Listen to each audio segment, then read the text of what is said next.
We are happy to have Duxbury Town Manager Rennie Reed join us on set today for Town Talk. Welcome back. Thanks for having me. I appreciate it. Okay, we have a lot to talk about. We do. The first thing, which is really exciting, is early voting. Early voting. Tell me how that's going in Duxbury. It is a screaming success. In spite of the screaming that's going on with the two candidates for presidential election, in spite of anybody's political agenda, early voting has been a huge success in Duxbury.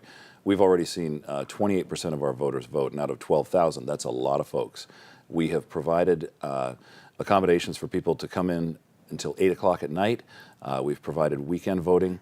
Yeah. It's been a remarkable success. Now, how did you decide to do that? Because I know a lot of towns are doing like 9 to 5 during the week. You can come in. What made you decide we're going to do weekends, we're going to do nights? Our town clerk, Susan Kelly, is a true innovator. In fact, she reached out to the Secretary of State's office early in the game and decided, okay, what schedule can we accommodate?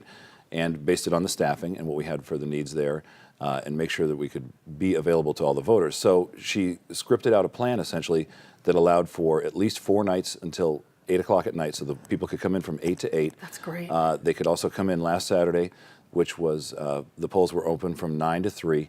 The parking is ridiculously easy. Right, no problem. There's no pressure. Yeah. You walk up to the counter, you can have a visit with the town clerk or anybody in town hall at those hours. It's just been wonderful, and the feedback has been extremely receptive. People love it. Yeah. So you can come in, cast your ballot, and be done all in about 10 or 15 minutes. Right. It's a breeze. And what I really love about it is, I did it in Pembroke, they have it also.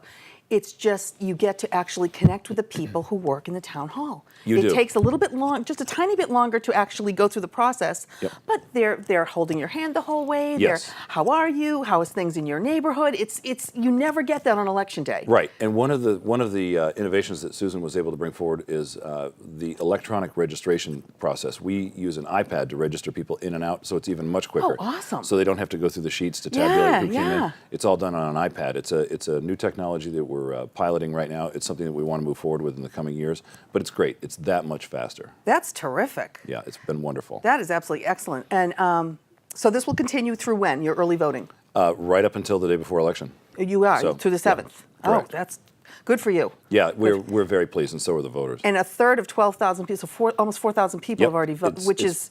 It's staggering. It In is. fact, I was talking with a number of managers throughout the South Shore, and we were all kind of comparing notes. We were all anticipating initially 10 to 15, but we've all seen 25 to 30%. Yeah. It's been remarkable. It's a huge success. Good for everybody.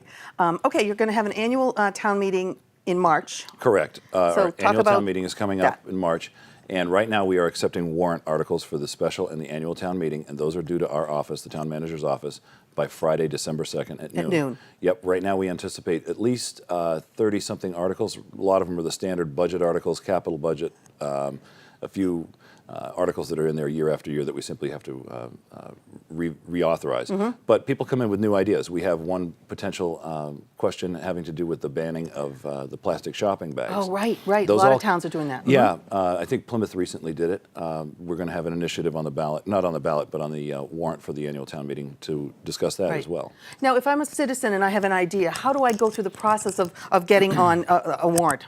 Well, what you can do is you can call our office and we can help you through the process. For the annual town meeting, it only takes 10 certified voters. You and 10 of your best friends can get together and put together a citizen's petition. Really? Yep. 10? Yep, that's all it takes. Wow. And we can help you draft the article if you tell us what it is you want to do, and we can walk you through the process and get it all squared away and have the voters consider it in March. Excellent. So that has to be in, though, by December 2nd at noon. That's correct. Which is a Friday. Okay. Correct. Now, you're going to have a big, important meeting, joint meeting of the Board of Selectmen, the Fiscal Advisory Committee and the Finance Committee. And Finance. And that's going to be? That will be on the Monday, 14th. November 14th at 7 o'clock at the Senior Center. We've done this the last couple of years. It's a good idea because what we do is we bring all three of those groups together and we talk about our capital projects, some of which may include funding an ambulance. We're contemplating the addition to our Senior Center, roughly 2,500 square feet. So this is a time when we flesh all those issues out and look at it from the three different perspectives, from the Board of Selectmen's angle, the Finance Committee's angle, and the Fiscal Advisory Committee's angle. And we've had a 10-year capital plan, so we review that every year so that we keep it updated and make sure that everything stays fresh, is current, and is sustainable, because we want to make sure that we can afford to do it all. So this is sort of a come one, come all event. And it must be great for the citizens because they see how you three interact together too. Yes. It's not behind closed doors, 3 different meetings, No. it's just all out. In fact, we pushed it out into the light several years ago. We That's just made it. terrific. It just made it a lot easier. We can do it kind of all in one. Yep. One-stop shopping, if you will. I know that you folks are gracious enough to cover it live for us so Yes. that people can see it on TV. Yep. And they can certainly attend as well. It's a Great. nice big room at the senior center, so everybody can be there. Excellent. Okay, and for our last minute, holidays. Holidays, yes. Sunday, the 27th of November. Yeah, it's a terrific town-wide event. All of the local businesses become involved. There's shopping all over the place. Santa is there Yep. throughout the day. Yep. He will arrive at Hall's Corner in mid-afternoon, and then you can go and ask Santa whatever you'd like for Christmas. And then And he'll deliver. He will. He always does. He never fails. And then what will happen is he will be escorted by the fire department from Hall's Corner, which is a short walk to Millennial Green, where Yep. he will go and light the tree And and light we'll all the sing tree. Christmas carols. So It's beautiful. Yeah, We it's covered terrific. that in entirety a couple of years ago, and it was just a wonderful day. yeah, it's a terrific event. Yeah. Everybody loves it. That's it's a good terrific. time. Great, good stuff in Duxbury. Oh yes, all good. Congratulations. Yes, thank you. This Appreciate is it. awesome. Yep. Good town. A lot of fun.